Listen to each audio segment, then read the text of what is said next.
What's up, everyone? So if you've watched the premiere of A Knight of the Seven Kingdoms, you already know what I'm about to say.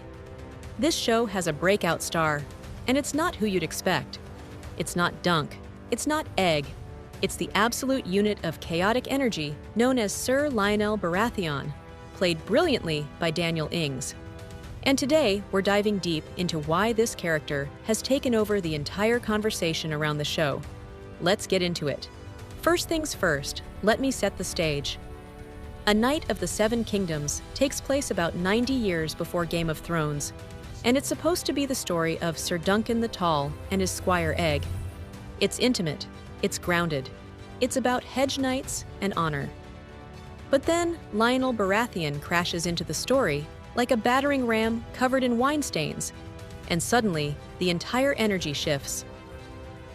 Lyonel has this nickname in the lore, the Laughing Storm, and where the books describe him as someone who laughs during combat, the show has expanded that into an entire lifestyle philosophy. This man finds genuine, boisterous joy in everything. In a franchise that's been dominated by brooding, anxious, prophecy-obsessed aristocrats, especially in House of the Dragon, Lyonel is a breath of fresh, slightly drunk air. Now, here's where it gets interesting.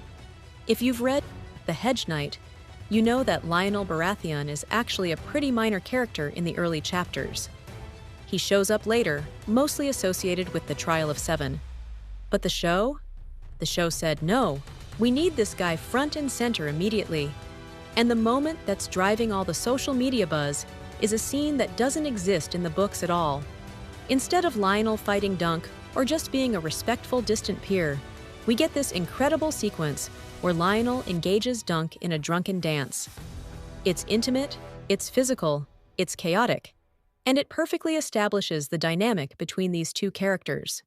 Let's talk family trees for a second, because this is crucial for understanding why Lyonel matters so much. Ser Lyonel Baratheon is the great-grandfather of Robert, Stannis, and Renly Baratheon. His son, Ormond Baratheon, will eventually marry Princess Renly Targaryen, who is Egg's daughter. That marriage creates the blood connection that Robert Baratheon later uses to justify seizing the Iron Throne after his rebellion. And here's what makes Lyonel so fascinating to watch. He's essentially Robert Baratheon in his prime. HBO knows that you need a charismatic, morally flexible rogue to drive social media engagement. In House of the Dragon, that was Daemon. But A Knight of the Seven Kingdoms doesn't have dragons.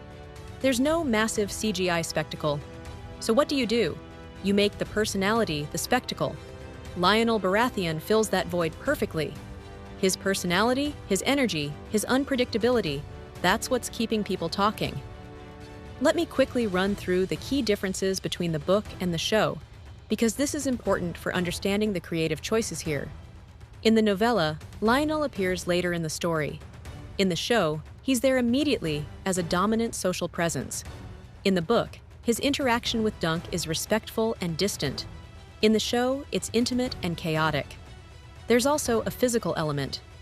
In the books, Lyonel is described as 6'6", which is shorter than Dunk's near-mythic 6'11". But Daniel Ings is not significantly taller than Peter Claffey, who stands at 6'5". So instead of relying on physical stature to sell the character, Ings relies on pure energy and presence.